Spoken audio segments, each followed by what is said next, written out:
الفاتحة إلى حضرة حبيبنا المصطفى رسول الله صلى الله عليه وآله وصحبه وسلم، ثم إلى أرواح آبائه وإخوانه من النبيين والمرسلين والملائكة المقربين والكروبين، ثم إلى أرواح أزواجه وأهل بيته وذرياته، وإلى سائر الصحابة والقرابة والتابعين وتابع التابعين لهم بإحسان إلى يوم الدين، ثم إلى أرواح الأربعة الأئمة المجتهدين، لا سيما إمامنا الشافعي ومقلديهم في الدين، وإلى أرواح العلماء العاملين والفقهاء المحققين والقراء وأئمة الحديث والمفسرين وساداتنا الصوفية المحققين، وخصوصا إلى روح شيخ مؤلف هذا الكتاب وأصولهم وفروعهم ومن ينتسب إليهم أجمعين، بينما كان الكائن في علمك وحلت أرواحهم يا رب العالمين. شيء لله تعالى لهم الفاتحة. أعوذ بالله من الشيطان الرجيم. بسم الله الرحمن الرحيم. الحمد لله رب العالمين الرحمن الرحيم مالك يوم الدين. إياك نعبد وإياك نستعين. اهدنا الصراط المستقيم صراط الذين أنعمت عليهم غير المغضوب عليهم ولا الضالين. بسم الله الرحمن الرحيم. الحمد لله رب العالمين، والصلاة والسلام على أشرف الأنبياء والمرسلين سيدنا ومولانا محمد وعلى آله وصحبه أجمعين. سبحانك لا علم لنا إلا ما علمتنا إنك أنت العليم الحكيم، ولا حول ولا قوة إلا بالله العلي العظيم. رب اشرح لي صدري ويسر لي أمري واحلل عقدة من لساني يفقه قولي. رب يسر ولا تعسر، رب أتمم بالخير إنك على كل شيء قدير. نوينا التعلم والتعليم والتذكر والتذكير والنفع والانتفاع والإفادة والاستفادة والحث على التمسك بكتاب الله وسنة رسوله صلى الله عليه وآله وصحبه وسلم، والدعاء إلى الهدى والدلالة على الخير ابتغاء وجه الله وقربه ومرضاته وثوابه سبحانه وتعالى. أما بعد. InsyaAllah, Alhamdulillah, syukur kita kehadrat Allah Subhanahu Wa Taala kerana pada malam ini kita dapat sambung lagi perbincangan kita dalam kitab Safinatun Najah Fima Yajibu 'Alal 'Abdi Maulah.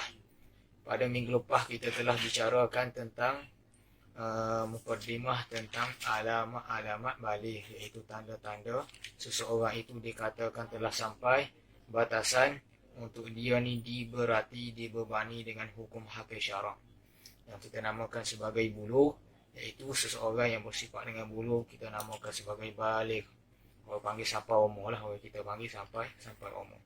InsyaAllah pada hari ini kita akan sambung balik perbahasan kita dalam kitab Safinatun Najah pada kata musannif rahimahullahu ta'ala, alamatul bulughi thalathun tamamu 15 sanatan fi dzakari wal untha wal ihtilamu fi dzakari wal untha li 9 sinina wal haidu fil unsa li 9 sinin.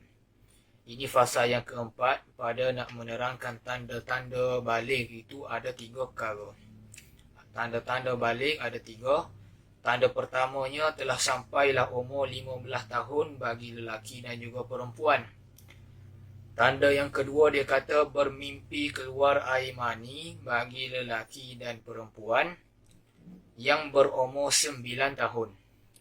Dan tanda yang ketiganya keluar darah haid bagi perempuan yang berumur 9 tahun.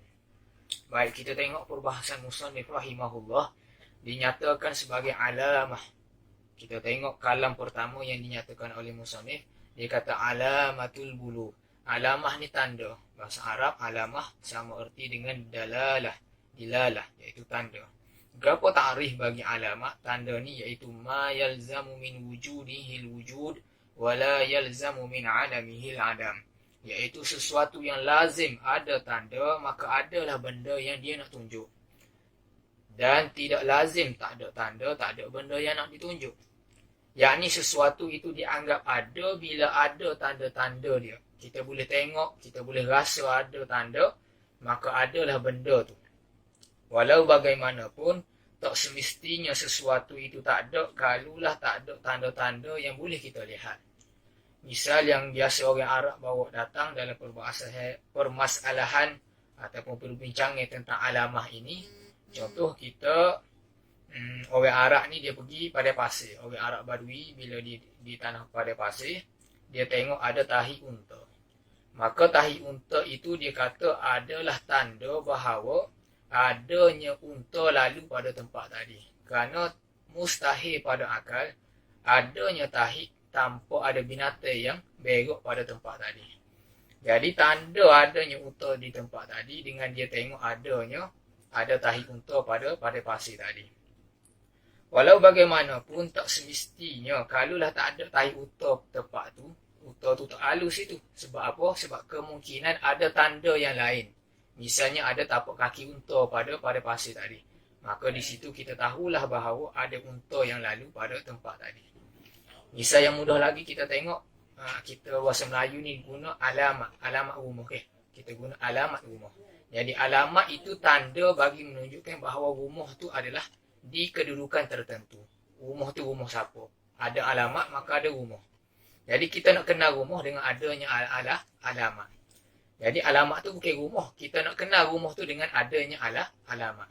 Jadi seseorang yang ada alamat, yang sahih lah, maka ada confirm akan ada rumah.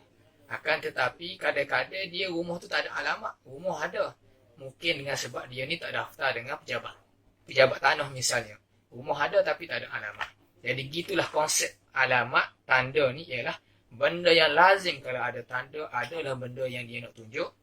Tetapi tidak lazim tak ada tanda, tidak ada benda yang kita nak tunjuk.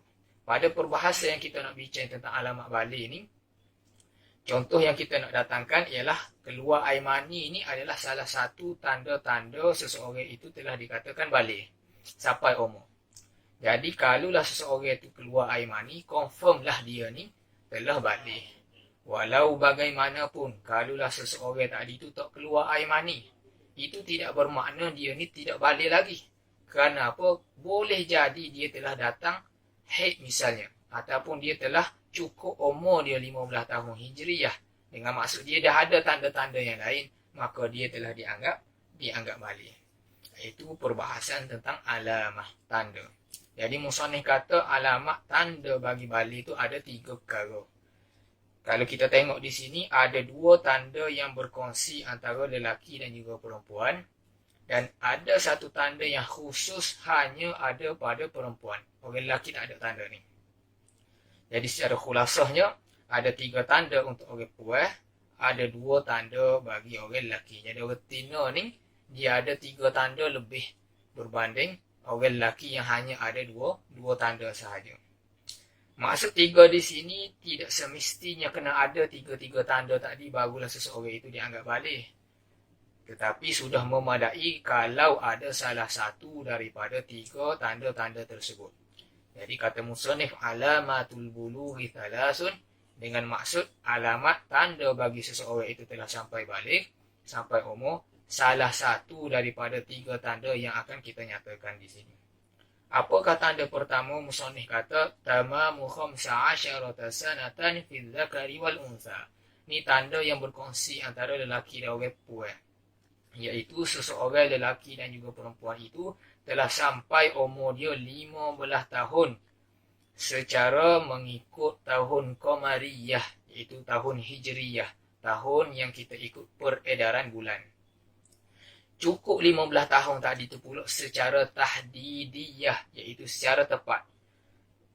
Dia tidak boleh secara berlebih kurang. Dengan maksud kita mula kira daripada permulaan keluar dia lahir daripada rahim ibu ya. Kita tengok tubuh bayi tadi telah keluar secara sempurna daripada rahim ibunya, maka disitulah permulaan tanda balik. Permulaan dikira umur dia. Sehinggalah cukup 15 tahun mengikut tahun Qamariyah. Yang mana mengikut tahun Qamariyah ni bilangan harinya lebih sedikit berbanding tahun Miladiyah, tahun Masihi. Ustaz Muhammad dalam kitab dia nyatakan dalam setahun Qamariyah ni ada 354 hari, 8 jam, 8 minit. Jadi permasalahan ni penting bagi seorang doktor ataupun seorang ibu bapa, dia kena tahdid kan. Dia kena catat surat beranak anak dia tu. Kerana apa? Bermula daripada detik dia lahir sampailah umur 15 tahun nanti ni, itu memberi kesan pada tanda dia nak balik nanti ni. Kalau kurang sehari lagu mana Ustaz, tak dikira balik juga. Dengan masa umur dia tu 14 tahun, beberapa hari tak sampai 15 hari secara tahdid Qamariyah tidak dikira balik lagi. Dia kena cukup 15 tahun secara tepat. Kemudian dia dianggap balik kalau capai umur 15 tahun ni, kalaulah dia ni tidak ada tanda-tanda balik yang lain seperti dia keluar mani ataupun dia telah keluar darah haid. Kalaulah dia ni dah ada tanda-tanda balik yang lain, maka tanda mengikut umur ni tidak dikira lagi kerana tahsilul hasil. Sebab tanda mengikut darah haid dan juga keluar mani tu dia keluar lebih awal berbanding 15 tahun ni. Jadi tanda mengikut umur ni orang panggil tanda yang ngelah lah. Orang panggil kalau lah seseorang budak tadi tu dia ni tidak keluar darah haid ataupun dia tidak keluar mani, maka cara ngelah dia ni dikira sebagai balik adalah dia cukup umur 15 tahun mengikut tahun Qamariyah. Kita telah nyatakan pada perbahasan minggu lepas, perihal balik ni adalah tanda yang penting untuk seseorang itu dikira sebagai mukallaf. Kerana mukallaf, seseorang lelaki ataupun perempuan itu dikira sebagai mukallaf, dibebani dengan hukum hakam syarak, dengan dia kena laksanakan segala suruhan-suruhan syarak dan juga dia kena tinggalkan larangan-larangan syarak tadi tu berdasarkan 4 syarat yang kita telah nyatakan pada minggu lepas. Yang pertama, mestilah dia ni akil, dia berakal, dengan maksud dia ada tamyiz. Yang kedua, dia kena balik, dia telah sampai umur. Dan yang ketiga, dia ni cukup hawas, sempurna hawas, panca indera dia, dengan maksud dia ni tak buta dan juga dia tidak tuli. Dan yang keempat, dia ni sampai dakwah Islam yang sahih. Maka bila dia cukup syarat-syarat tadi, maka dia ni dialah dikira sebagai seorang mukallaf, diberati dengan hukum hakim syarak. Dia kena buat suruhan-suruhan yang diminta oleh syarak dan dia kena tinggalkan larangan-larangan yang telah ditetapkan oleh syarak. Mari mana kita nak tetapkan 15 tahun ni? Di sisi mazhab kita, mazhab Syafi'i, kita berdasarkan suatu hadis yang diriwayatkan oleh Imam Muslim, yang mana Imam Nawawi rahimahullah bila dia syarah kitab Sahih Muslim, dia buat satu bab, dia nyatakan babu bayani sinil bulugh, bab pada nak menerangkan usia baligh. Didatangkan dalam satu hadis riwayat daripada Sayyidina Abdullah bin Umar radhiyallahu taala anhuma. Dalam hadis tu Sayyidina Abdullah bin Umar dia kata, aku telah menawarkan diri aku kepada Rasulullah sallallahu alaihi wasallam pada peperangan Uhud untuk masuk peperangan bersama sahabat-sahabat yang lain.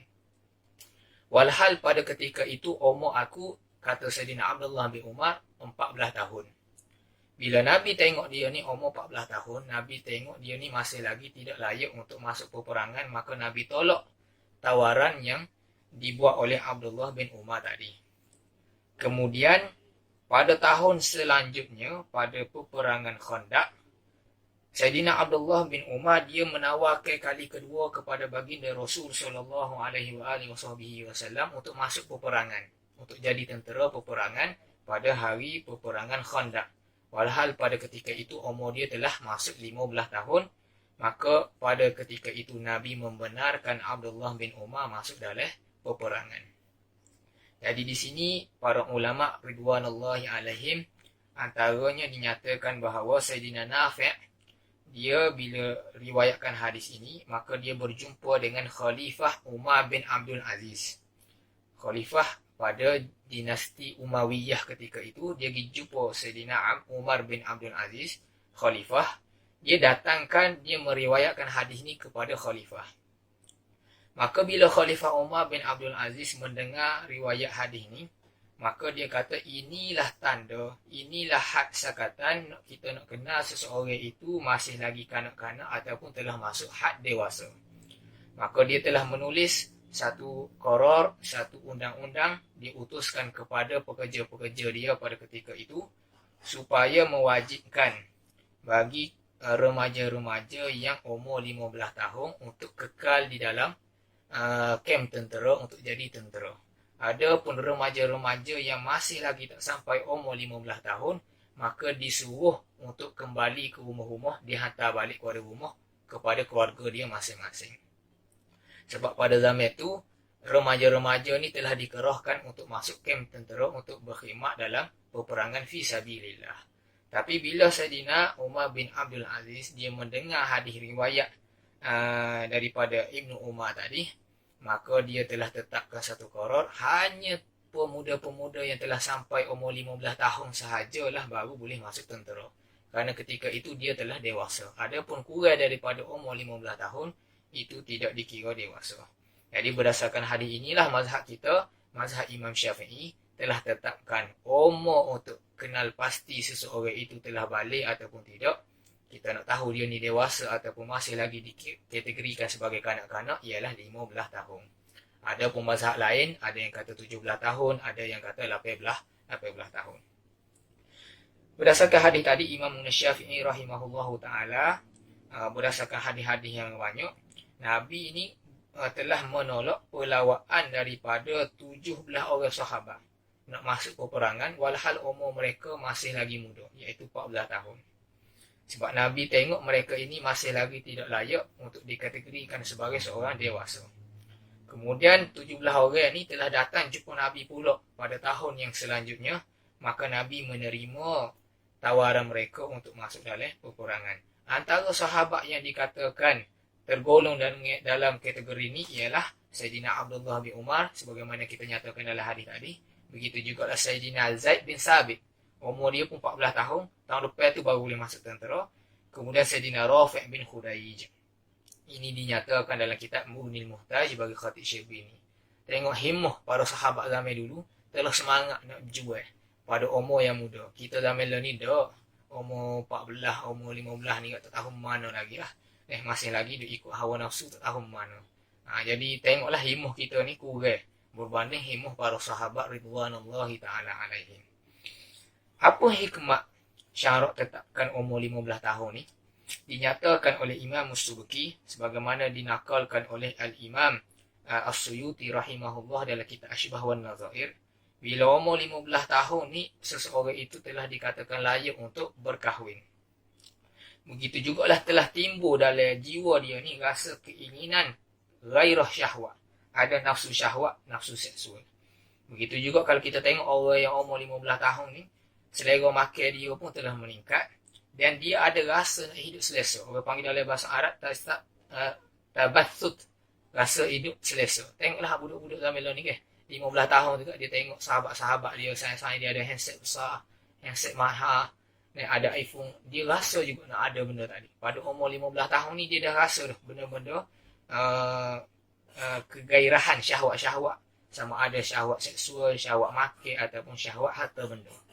Maka sebab itulah syarat datangkan dengan had untuk seseorang itu telah dikira balik dengan diberatkan dia dengan hukum hakih syarak.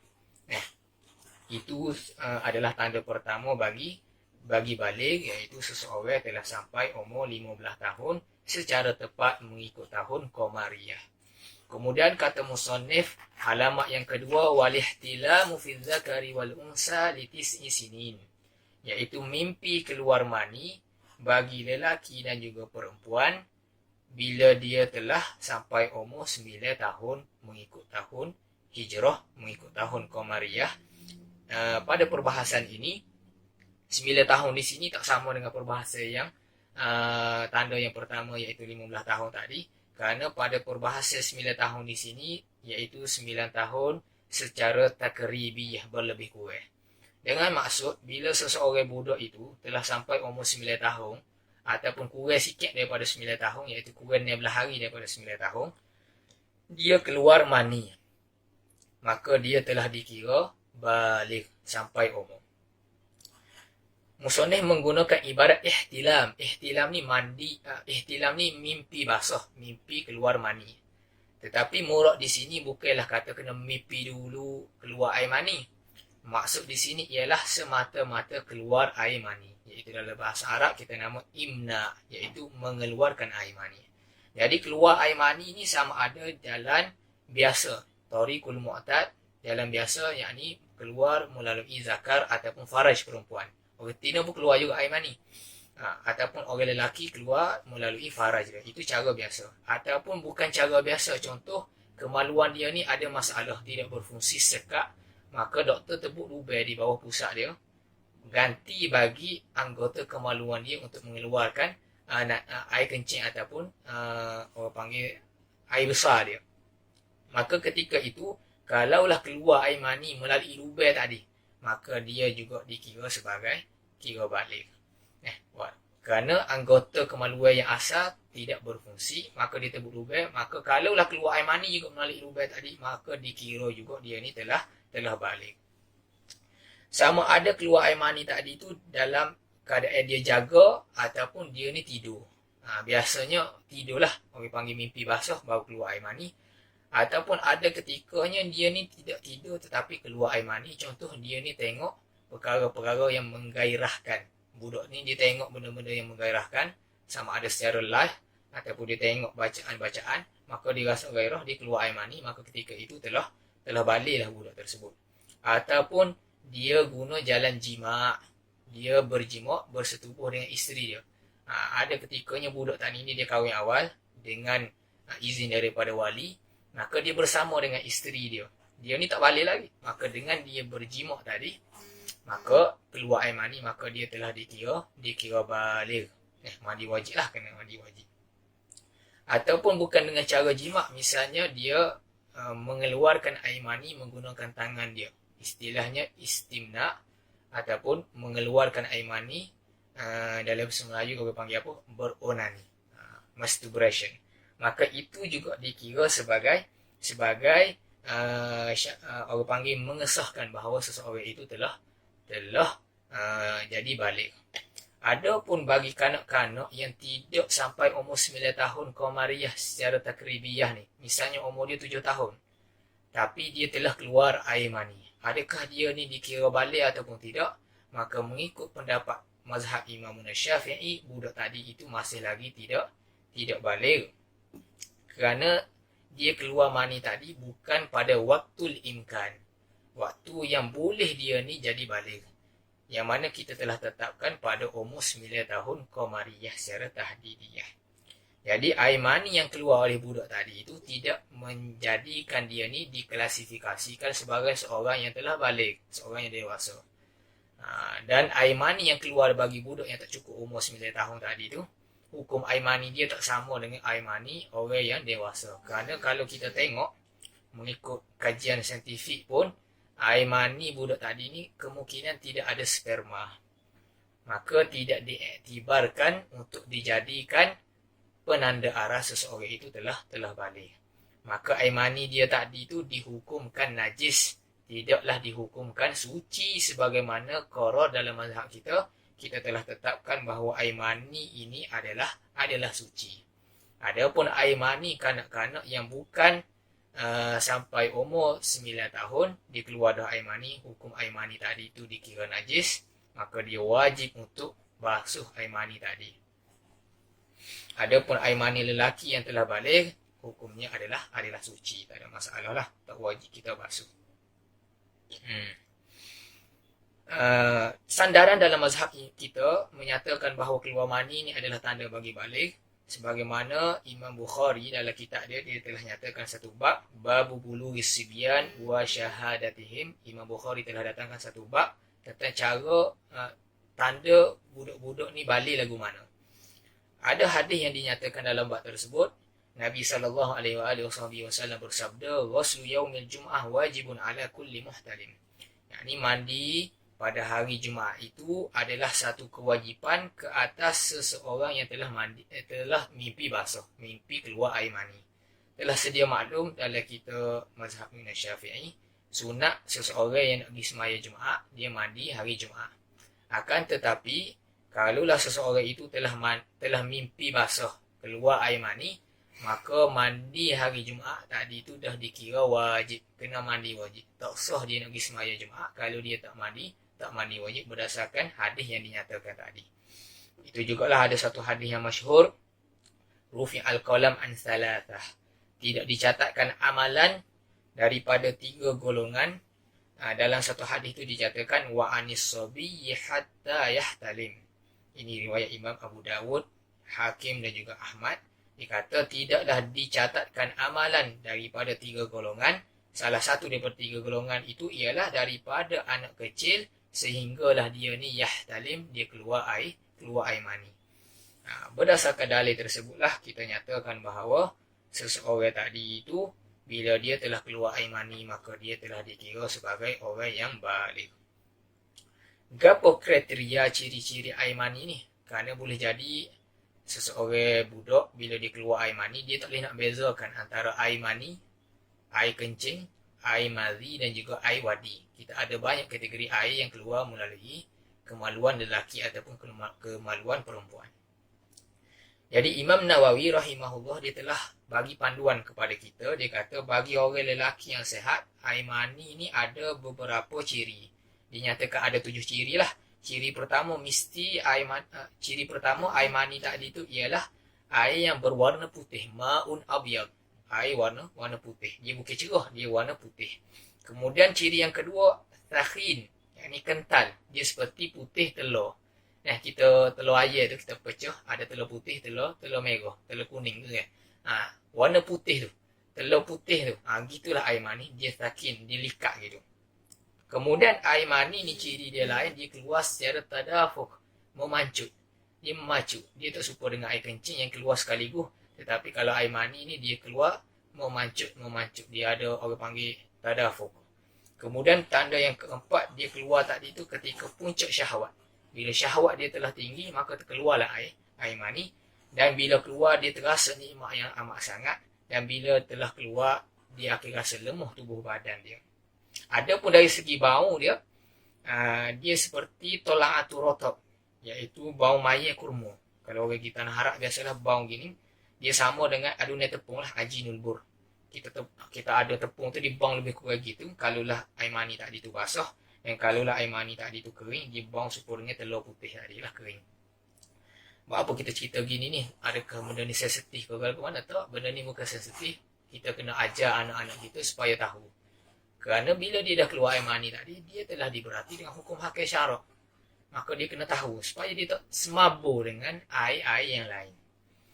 Jadi ada 7 ciri yang dinyatakan oleh Imam Nawawi rahimahullahu ta'ala. Cuma Imam Nawawi kata, kadang-kadang seseorang lelaki tadi tidak mari dengan 7 tanda tadi. Maka boleh jadi dia ni ada salah satu daripada ada ciri-ciri yang penting, maka benda tadi tu telah dikira sebagai air mani. Kenapa 3 ciri utama? Dia kena ada salah satu, iaitu sama ada air tadi keluar secara tadafuk, secara memacut. Maka bila air tadi keluar secara memacut, tu confirm adalah itu air mani. Ataupun tanda yang kedua, dia bang tadi tu serupa mayat kurma ataupun adunan tepung ataupun bau dengan serupa dengan telur putih telur. Ataupun tanda yang ketiga, dia tadi tu keluar dengan syahwat dan badan dia rasa letih bila telah keluar. Jadi Imam Nawawi kata memadai ada salah satu daripada 3 tanda yang utama tadi. Maka telah dikatakan bahawa air yang keluar daripada kemaluan lelaki tadi itu adalah air mani. Sebab kadang-kadang air mani ni dia tak keluar dengan warna putih bagi lelaki. Kadang-kadang dia keluar dengan warna darah. Kadang-kadang campur dengan darah, kadang-kadang warna kuning. Dan hukum air mani seperti kita nyatakan tadi, dia adalah suci walaupun dia keluar dengan sifat-sifat yang lain. Contohnya warna darah, warna merah.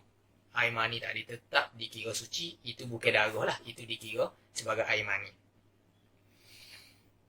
Kalau tina pula lagu mana, ulama kata air mani perempuan ni warna dia kekuningan dan dia cair, dia tak serupa dengan orang lelaki lah.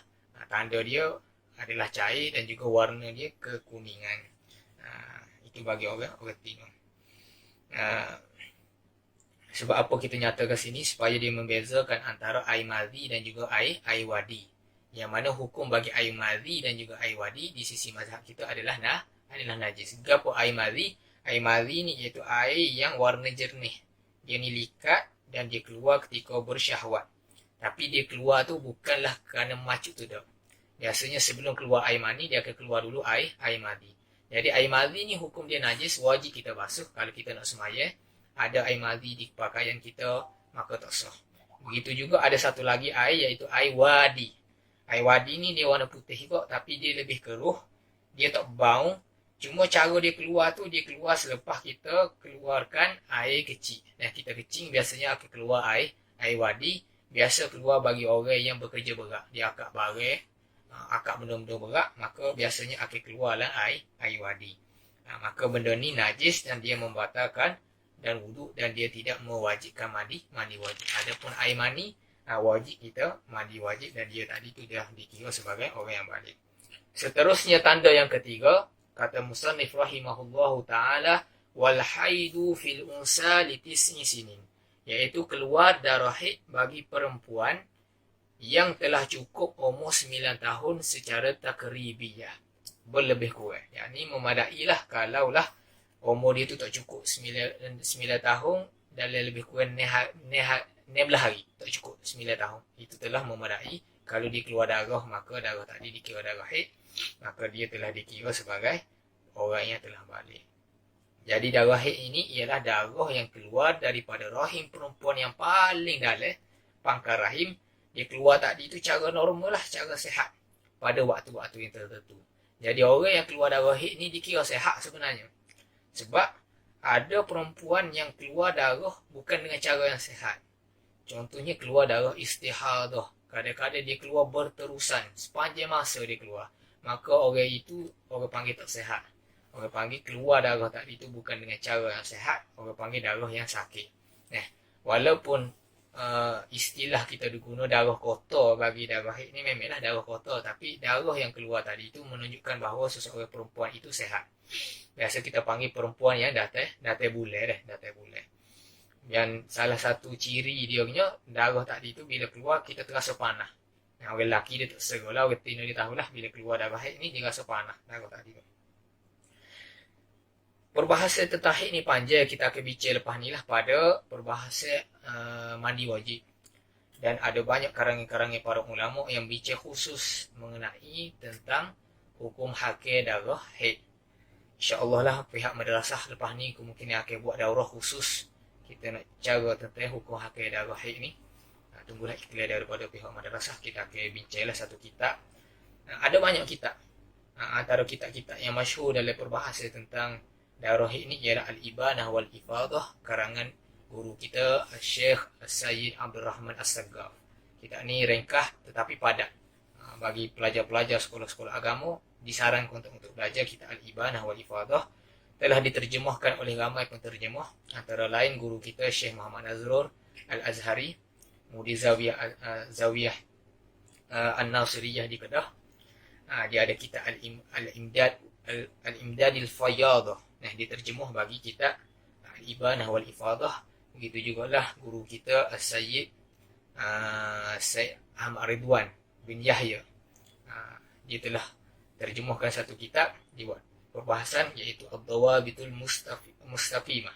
Ad-Dawabitul Mustaqimah boleh tengok juga dalam situ. Dia menyatakan perbahasan tentang hukum hakir darah haid dalam bahasa Melayu lah tu. Mudah nak baca. Ad-Dawabitul Mustaqimah. Boleh carilah kitab daripada guru kita Syekh Sayyid Ahmad Ridwan bin Yahya. Dalam bahasa Arab banyak karangan guru kita Syekh Muhammad Nuruddin Marbu Al-Banjari, kitab Al-Ihatah, ataupun karangan Syekh Muhammad Salim bin Khatib Al-Izalatul Iltibas.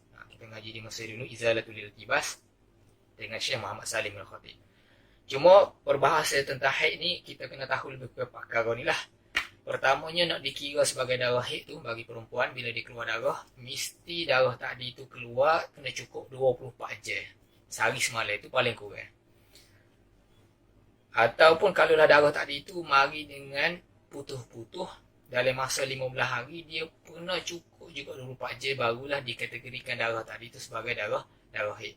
Kalaulah darah tadi tu keluar tapi tak cukup 24 jam, maka darah tadi tidak dikira sebagai darah haid, kita namakan sebagai darah istihadah, darah fasad. Begitu jugalah darah haid ni paling panjang, paling lama dia keluar adalah 15 hari, 15 malam. Sama ada putus-putus ataupun berterusan. Ada pun lebih daripada 15 hari, 15 malam masuk hari yang kena belah, maka itu tidak lagi dikira darah haid, maka dikira sebagai darah istihadah. Perbahasannya panjang dibicarakan dalam perbahasan yang kita akan bicaralah lepas ni. Begitu jugalah tahap umur nak kata seseorang ini telah datang haid mesti cukup 9 tahun hijriyah secara lebih kurang. Ada pun budak-budak perempuan yang umur dia tak sampai lagi 9 tahun secara qamariyah, secara takribiyah lebih kurang ni, kalaulah misalnya umur dia 7 tahun ataupun 8 tahun dia keluar darah, maka darah tadi tidak dikira darah haid, itu darah fasad. Darah penyakit lah tu, dia masih lagi tidak dikira sebagai orang yang balik. Itu sebuah sedikitlah perbahasan tentang darah haid. InsyaAllah kita akan bahas secara detail lepas ni. Kemudian kita masuk balik perbahasan yang kelima, iaitu fasal yang kelima pada kata musannif rahimahullahu ta'ala, faslun syurutu ijza'il hajari thamaniyatun. Syarat-syarat bagi nak mengesahkan bersuci, beristinja menggunakan batu itu ada 8 syarat. Perbahasan tentang istinja ini merupakan perbahasan yang penting dalam Kitabu At-Taharah. Kerana bila kita nak bersuci, bila kita nak melakukan ibadat, maka tak dapat tidak kenalah suci tubuh badan kita ni daripada najis. Maka didatangkan perbahasan yang khusus yang mana jaga dinyatakan dalam kitab-kitab yang lain, iaitu cara-cara untuk kita tahu apakah syarat-syarat untuk kita guna batu untuk istinja. Istinja ni apa? Iaitu cara kita nak menghilangkan najis yang lembab yang keluar daripada dua kemaluan, sama ada kubul ataupun dubur. Sama ada yang keluar tadi itu atas jalan biasa ataupun tidak, kita guna air ataupun selain daripada air. Misalnya kita guna batu ataupun benda-benda yang serupa dengan batu, contohnya daun kering ataupun kertas tisu. Maka semua ini dinamakan sebagai istinja. Adapun khusus kalau kita bersih kemaluan kita tadi, menghilangkan najis menggunakan batu, dia ada istilah khusus yang namakan istijmar. Istijmar merupakan satu istilah yang dikhususkan kalau kita istinja menggunakan batu.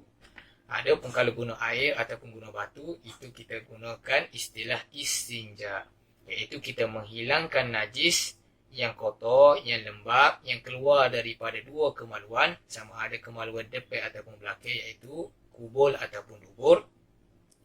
Dan najis tadi itu kita basuh daripada kemaluan tersebut. Jadi di sini ada beberapa poin lah yang kita nak tengok, iaitu kita namakan sebagai rukun istinja. Berdasarkan takrif tadi kita boleh keluarkan ada 4 rukun bagi istinja. Pertama, mesti ada orang yang beristinja, yang kita namakan mustanji. Dia kena ada orang yang cuci. Dia tidak boleh dia suci dengan sendiri gitu. Contohnya mari angin ataupun turun air hujan gitu. Itu tidak nama istinja. Istinja ni mesti ada perbuatan untuk kita sapu ataupun kita sucikan tempat tadi, kita hilangkan najis. Yang kedua, ada benda yang kita kena sucikan, iaitu apa yang kita basuh, yang kita namakan mustanja minhu, iaitu najis yang keluar tadi. Jadi najis yang keluar daripada kubul dan dubur tadi mestilah dikategorikan sebagai najis yang kotor. Kotor. Benda yang kita nak keluar tu adalah najis. Kemudian rukun yang ketiga, tempat yang kita istinjakan, iaitu mustanjafi, iaitu kubul dan juga dubur. Jadi najis tadi itu keluar daripada kubur dan dubur. Dan yang ketiganya, kita kena sapu, kita bersihkan pada dua tempat tadi. Adapun najis yang bukan keluar daripada kubur dan juga dubur, contohnya pakaian kita mari najis lain, jatuh tahi cicak yang basuh ataupun tahi burung yang basuh, itu tidak dinamakan istinja. Itu dinamakan izalatun najis. Itu menghilangkan najis. Istinja ni ialah kita hilangkan najis yang keluar daripada kubul ataupun dubur. Kemudian kita hilangkan tadi pula pada kubul dan juga dubur, pada tempat tu. Sebab ada najis yang keluar daripada kubur dan juga dubur, kemudian dia berpindah tempat. Contohnya kita kencing, kemudian ada titisan air kencing yang berpindah kena kaki kita. Maka ketika itu telah itu tidak lagi dinamakan sebagai istinja guna batu. Kita kena guna air. Ketika tu bila najis tadi telah berpindah daripada tempat asal, iaitu kubul ataupun dubur, dia pindah kepada anggota yang lain. Pada ketika itu kita tidak nama lagi istijmar, tetapi tak dapat tidak mesti guna air untuk menghilangkan najis tadi. Gitu.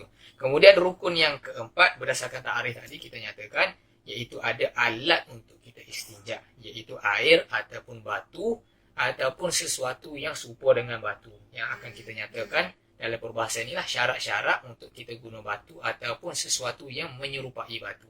yang dihukumkan sebagaimana batu juga. Oleh kerana kita ni nak cerita tentang hukum hakam pekoh, maka wajarlah kita nyatakan hukum hakam bagi istinja. Jadi hukum istinja ni lebih kurangnya ada sebagaimana dinyatakan oleh ulama-ulama Syafi'iyah. Pertamanya wajib kita istinja bila keluar najis yang basah daripada kubul dan juga dubur kita.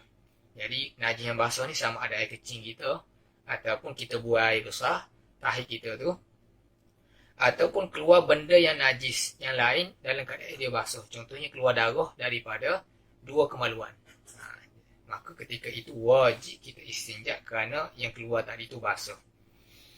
Kemudian hukum yang keduanya sunat untuk kita istinja. Bila keluar daripada kemaluan kita sesuatu yang najis yang tidak lembab. Dia keluar tu dalam keadaan kering ataupun di keadaan kerah. Contohnya keluar ulat. Keluar ulat melalui dua kemaluan kita. Maka ketika itu sunat untuk kita beristinja. Sebab dia keluar tadi itu tak basah, maka dia tidak menjejaskan dua tempat kemaluan kita. Ataupun keluar tahi yang kering. Memang kering betul. Supaya batu tu. Maka ketika itu sunat sahaja kita istinja.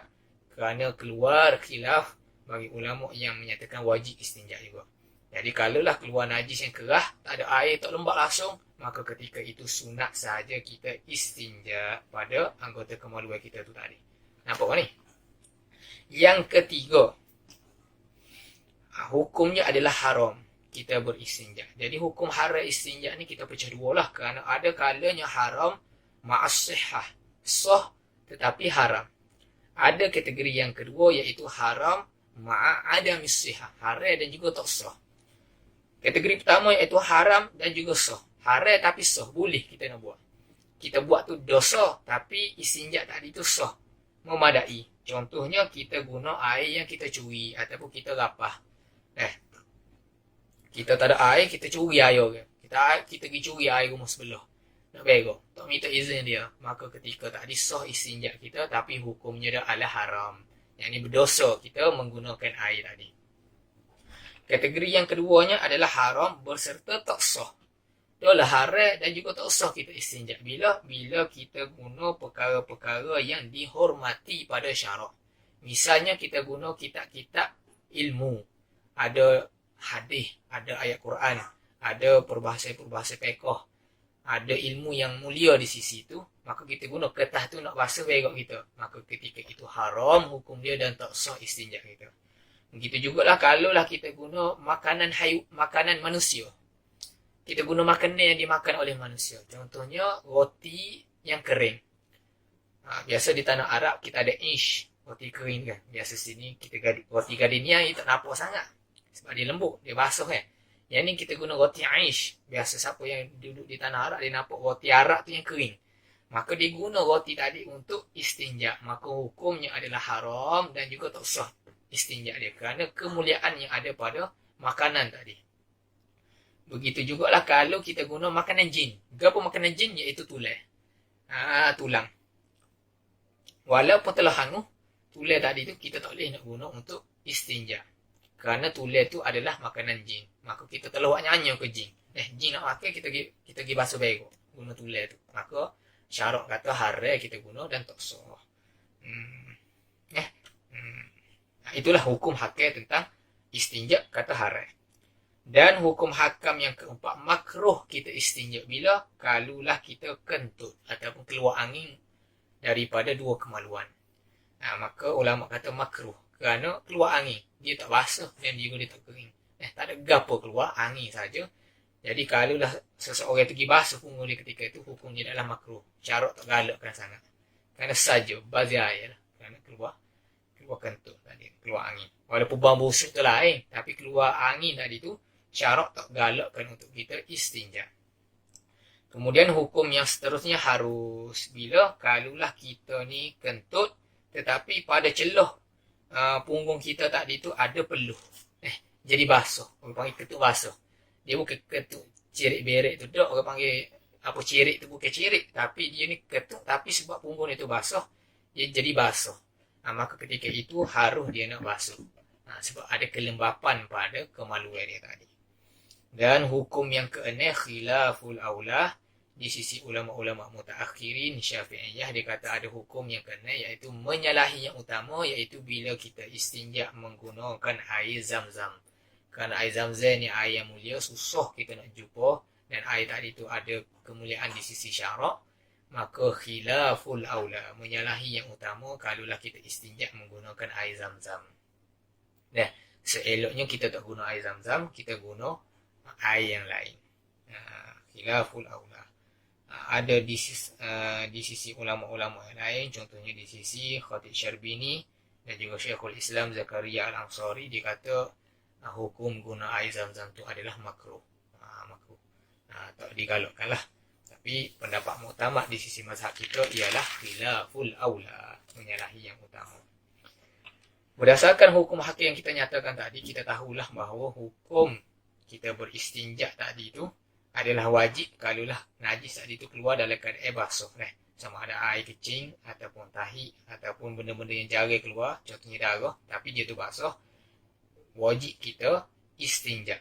Cuma kewajipan tadi tu adakah secara segera ataupun tidak, itu dibahaskan oleh para ulama. Maka para ulama menyatakan bahawa dengan masuknya waktu sembahyang, maka wajiblah kita istinja dengan kewajipan secara muwassa', berluas-luasan. Dengan maksud kalaulah masa tu masih panjang, maka boleh lagi lah kita tak basuh berok ataupun kecing kita tadi tu. Tapi kalau waktu tadi tu telah singkat, orang panggil tak ada dah waktu nak semaya, ketika nak semaya lah, maka wajiblah kita basuh. Dengan maksud, contohnya seseorang tadi tu pakai pampers, dia berok ataupun dia kecing dia tak wajib dia basuh terus bila dia kencing dalam pampers dia tadi. Bila dia wajibnya, bila dia nak semaya, maka ketika itu tertentulah wajib dia beristinja menggunakan air, sebab telah ada tadammum. Begitu jugalah ulama kata wajib kita istinja secara segera. Bila ada rasa risau, ada keraguan, ada tadammum, orang panggil bergelumai dengan najis. Contoh, kalaulah kita tak basuh learning, najis tu akan berselerok pada anggota kita, maka ketika itu wajib dengan segera kita basuh berok tadi. Adapun pada keadaan biasa, itu tidak wajib dengan segera. Maksudnya kita nak tunggu. Degung juga orang tu dia berok, dia tunggu, tak usah basuh lagi. 2-3 minit, semua sejam, tak basuh lagi, tak ada masalah, sebab dia tak semaya lagi. Bila dia nak semaya, barulah wajib dia basuh berok tadi. Cuma kalaulah dia takut anggota dia tadi tu bergelumai dengan najis, maka ketika itu wajib basuh dengan segera. Tapi bila dia pakai pampers tadi tu, dia kena guna air lah, dia tak boleh guna batu ataupun guna tisu, kerana tak cukup syarat yang kita akan bincang lepas ni. Begitu jugalah wajib kita basuh istinja dengan segera. Contoh, pada tempat yang tidak ada air, hanya ada batu ataupun ada tisu, maka ketika itu wajib kita basuh dengan segera. Kerana kalaulah kita tak basuh dengan segera ketika tadi, maka kita tak boleh nak semaya pada ketika itu. Sebab apa? Bila dah kering najis tadi tu, kita tak boleh dah nak guna batu, maka ketika itu kena cari air. Walau tempat tadi tu tak ada air, maka ketika itu wajib dia istinja dengan batu dengan segera, supaya najis dia tadi tu tidak kering. Kerana bila dah kering, ketika itu wajib dia kena guna air. Tak boleh dah guna batu, kerana tak cukup syarat yang kita akan bincang lepas ni lah. Kerana bila najis itu telah kering, maka kita tidak lagi boleh guna istinja menggunakan batu, kena guna air dulu. Habis itu. Kemudian perbahasan tentang istinja ni, dia wajib ataupun sunnah apa sebagai itu pada ketentuan selain daripada Nabi kita Muhammad sallallahu alaihi wasallam. Begitu jugalah pada nabi-nabi yang lain, pada pendapat yang asah di sisi mazhab kita. Kerana lebihan daripada anggota tubuh badan dia tadi itu dikira suci. Orang panggil lebihan daripada badan para nabi dan juga para rasul, di sisi mazhab kita Ahli Sunnah wal Jamaah, atas pendapat yang asah, adalah dikira suci. Dengan maksud darah bekas nabi, ataupun air kecing nabi, ataupun tahi nabi lah kita kata, itu tidak dikira najis, dikira suci. Sebab itu ada dalam hadis beberapa para sahabat yang minum darah nabi. ada yang minum air kencing Nabi. Itu khususiat bagi para Nabi sallallahu alaihi wa alihi wasallam. Adapun orang yang lain daripada Nabi, itu wajib dia istinja kerana lebihan daripada badan dia tu dikira sebagai najis. Lepas tu ada hadis yang Nabi bersuci tu lagu mana? Beristinja. Itu nak menunjukkan bahawa Nabi ni jaga kebersihan dan juga supaya Nabi nak ajar kepada umat cara untuk istinja. Walhal khususiat bagi Nabi tak perlu pun beristinja. Kerana lebihan daripada badan Nabi itu tidak dikira dah najis. Itu pendapat yang asah di sisi ulama-ulama kita. Dan istinja menggunakan air ini bukan khususiat bagi umat Muhammad sallallahu alaihi wasallam. Kerana umat terdahulu pun dia istinja menggunakan air juga. Cuma istinja menggunakan batu ataupun sesuatu yang menyerupai batu itu khususiyah yang dikhususkan oleh Allah Subhanahu wa taala kepada umat Nabi kita Muhammad sallallahu alaihi wasallam. Dan kita guna batu ni adalah sebagai rukhsah. Bila kita kata rukhsah, dia ada syarat-syarat tertentu yang tidak kena pada syarat-syarat nak menghilangkan najis yang kita akan bincang pada perbahasan yang akan datang nanti ni lah. Biasa kita tahu ada najis yang mughallazah, ada najis mutawassitah, ada najis yang mukhaffafah. Ada cara tu kan kita nak basuh. Cara najis mughallazah ada cara dia. Ada cara untuk kita basuh najis mutawassitah, ada cara yang khusus. Ada najis yang mukhaffafah pun ada cara yang khusus. Tapi istinja ni dia ada syarat-syarat yang tertentu juga yang tidak dibicarakan di sana lah. Kerana istinja ni ada setengah ulama dia kata adalah ibadat yang mustaqillah. Ada ulama kata dia ibadat yang termasuk juga di dalam perbahasan izalatun najas. Tapi dia adalah rukhsah, maka dia ada syarat-syarat yang tertentu. Maka musannif rahimahullah subhanahu wa ta'ala kata syurutu ijza'il hajari thamaniyah. Syarat nak sah kita guna istinja menggunakan batu ini ada 8. Ada 8 syarat untuk mengesahkan kita guna batu untuk dikira sah istinja. Musannif guna sini hajar, batu. Tetapi murad ataupun yang dikehendaki dengan batu di sini bukanlah semata-mata batu saja. Tetapi sebagaimana yang dinyatakan oleh Imam An-Nawawi rahimahullah, harus kita istinja menggunakan batu ataupun sesuatu yang menyerupai batu. Au yaqumu maqamahu. Benda yang menempati hukum hakik batu juga. Apa dia ciri-ciri yang selain daripada tu? Dia ada 4 ciri. Ciri pertamanya mestilah benda tadi tu kerah. Jamid. Mestilah sesuatu yang kerah. Ini boleh tanda dululah. Ciri pertama yang boleh kita guna untuk istinja serupa dengan batu, iaitu benda tadi tu mesti kerah, bukan cair. Yang kedua, mestilah benda tadi tu suci, bukanlah benda yang najis ataupun mutanajis. Adapun kalaulah benda tadi tu cair, misalnya syarat pertama dikata mestilah benda tadi tu kerah. Jadi kalaulah benda tu cair ataupun tak kerah, contohnya kita guna air mawar ataupun kita guna cuka, maka ketika itu tidaklah memadai untuk istinja. Kerana benda tadi itu cair. Kita guna mesti kerah. Contohnya batu, getah, daun, benda yang kerah. Ciri yang kedua mesti suci. Dengan maksud bukanlah benda yang najis ataupun yang kena najis, mutanajis.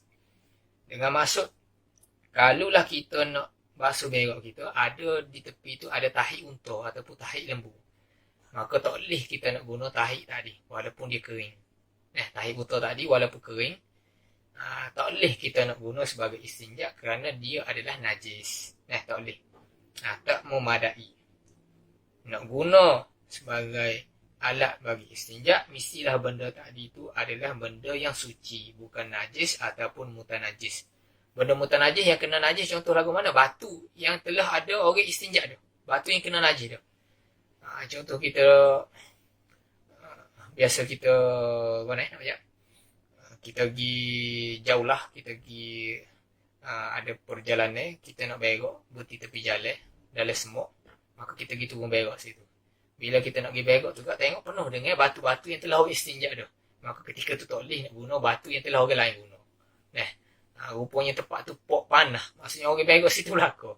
Jadi tak boleh juga kita nak guna batu situ, kena guna benda yang masih lagi tak kena najis. Kemudian ciri yang ketiga, mestilah benda tadi tu kesat. Dengan maksud dia ni boleh meresak ataupun boleh menghilangkan ataupun boleh menanggalkan najis. Orang panggil qali'. Dia ada sifat qal'ah. Dia boleh menghilangkan najis. Ada pun benda-benda yang tidak boleh menghilangkan najis. Contohnya dengan sebab dia ni lembut. Contohnya tanah yang hancur. Kita ambil kepal tanah tapi hancur. Kita pergi tu berah. Ketika tu tak sah untuk kita istinja. Begitu jugalah benda yang kecil, yang licin. Dia ni bukanlah benda kesak, benda licin. Contohnya buluh. Buluh tu kan licin. Yang luar tu kan licin. Ketika tu kita nak basuh berok kita. Tak boleh. Tak memadai. Ataupun kita guna kertas plastik. Ada plastik. Kita nak basuh. Sebab apa? Dia tidak menghilangkan najis. Dia tidak mencabut. Ataupun dia tidak menanggalkan najis tadi. Bahkan dia jadi selerok. Jadi korbannya. Terang guna. Kalau nak tahu. Guna kertas plastik. Kain plastik tu kok. Kita basuh berok tu dia akan jadi kohotepek. Kalau Kelantan kata pak kohotepek. Maka ketika itu tidak lagi boleh digunakan benda tadi. Maka kena guna air lah. Tak memadai lah tadi.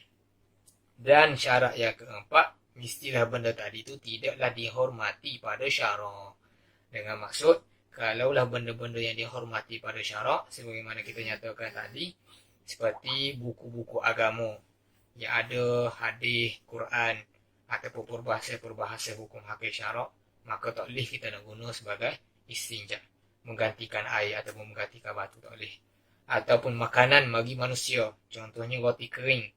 Roti kering. Walaupun roti kering itu orang tak makan mana dah. Tapi tak boleh juga. Kerana dia masih lagi dikategorikan sebagai makanan manusia. Dia ada kehormatan pada makanan tadi. Ataupun benda tadi itu adalah makanan bagi jin. Maka ada kehormatan juga. Gapa dia makanan bagi jin iaitu tulai. Walaupun tulai tadi itu telah hanguh. Jin boleh makan lagi. Maka ketika itu tak boleh juga kita nak beristinjak menggunakan tulai tadi. Dan Imam Nawawi tambah satu perkara lagi, iaitu haram kita gunakan juzuk-juzuk anggota-anggota daripada haiwan. Contoh kita tak ada benda lain tu. Kita nak guna, ada kucing gitu. Maka kita ambil kaki kucing kita tu nak basuh berok kita ketika itu tidak memadai. Kerana itu adalah juzuk haiwan, maka tak sah juga kita nak beristinjak menggunakan perkara-perkara tadi. Jadi syarak telah tetapkan kriteria-kriteria dia, iaitu ada 4 ataupun 5 ni. Maka kita boleh kiaslah pada benda-benda yang serupa dengan batu. Contohnya tisu, kertas, ataupun kain, ataupun daun yang kering. Maka benda tadi itu telah memadai untuk kita guna untuk istinja.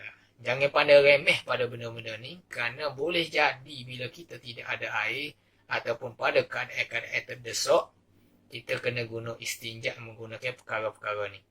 Contoh orang yang travel, misalnya dulu kita nak pergi Mesir, kita transit di airport Bangkok. Airport Bangkok ni dia tidak ada paip air. Dia hanya ada tisu. Contoh juga ke Korea pun gitu juga, orang katanya tak ada air. Dia hanya ada tisu, maka ketika tu bagi orang yang tak biasa istinja menggunakan benda selain daripada air ni, maka akan jadi masalah lah. Dia jadi semabuk. Lagu mana boleh ke nak guna tisu ataupun sebagainya ni. Maka penting untuk kita belajar ni. Kerana boleh jadi kita di dalam golongan ataupun kelompok masyarakat Islam yang biasa dah guna air, lebih-lebih orang Melayu ni, tak ada masalah lah. Tempat kita banyak air, boleh guna. Tapi pada tempat-tempat yang tidak ada air, misalnya contoh di tanah-tanah Arab, tempat yang kering, ataupun di negara-negara orang bukan Islam, yang dia ni tidak mengguna air. Contoh dia guna tisu, maka perkara ni kita kena aplikasikan apa yang kita belajar. Pentinglah benda ni. Bukan perkara yang remeh-temeh, budak-budak yang belajar dah, orang tua kena belajar juga. Lebih lagi kalaulah anak-anak kita dihantar belajar ke negara-negara orang bukan Islam. Contohnya pada negara yang ada 4 musim. Misalnya contoh pada musim sejuk. Musim sejuk ni orang tak boleh nak guna air. Maka ketika tu adalah orang nak guna istinja menggunakan benda-benda tadi. Maka ketika itu perlu kepada ilmu pengetahuan untuk kita aplikasikan hukum hakim syarak. Kalau kita tak ada ilmu, menyebabkan taharah kita ni tadi tak sah, maka boleh menjejaskan amal ibadat kita. Contoh kita nak semaya, tapi istinja tak sah. Maka ketika itu batallah semaya kita, ibadat kita tak diterima oleh Allah Subhanahu Wa Taala. Kita dok rasa kita ni telah melaksanakan tanggungjawab kita sebagai seorang Islam, tetapi pada hakikatnya kita telah kurang. Kita telah taksir, cuai dalam melaksanakan amal ibadat kita. Sebagaimana dinyatakan dalam Mata Zubat, wa kullu man bi ghairi ilmin ya'malan a'maluhu mardudatun la tuqbal. Orang yang beramal tanpa ada ilmu, maka amal dia tadi itu ditolak dan tidak diterima oleh Allah Subhanahu Wa Taala. Maka penting, walaupun perkara tadi itu kita rasa benda tadi itu remeh-temeh, tetapi perkara tadi itu bila ada keadaan-keadaan terdesak, maka kita kena guna. Maka perlu kepada ilmu dan juga pengetahuan.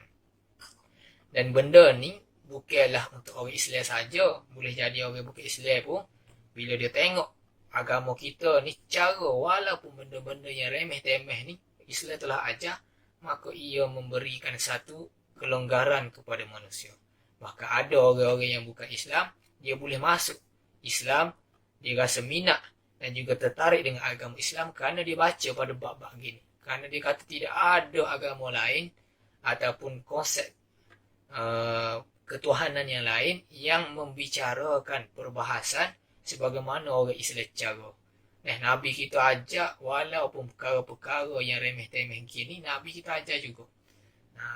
Orang nampak benda ni remeh, tetapi benda ni adalah perkara yang utama di sisi orang-orang Islam. Habis itu tu lebih aja. Kemudian kita masuk pada perbahasan, ada 8 syarat untuk kita istinja menggunakan batu. Ada 8 syarat. Kita sambung pada perbahasan minggu lepas lah. Minggu hadapan, insya-Allah Subhanahu Wa Taala. Segala kekurangan itu hamba minta maaf, tersasul ataupun tersilap, boleh jadi hamba tak berasa, dan segala kebaikan itu datang daripada Allah Subhanahu Wa Taala. Aku qauli hadza fa astaghfirullahal azim li wa lakum. Wassalamualaikum warahmatullahi taala wabarakatuh. Wassallallahu ala sayidina Muhammad wa ala alihi wa sahbihi wa barak wa sallam.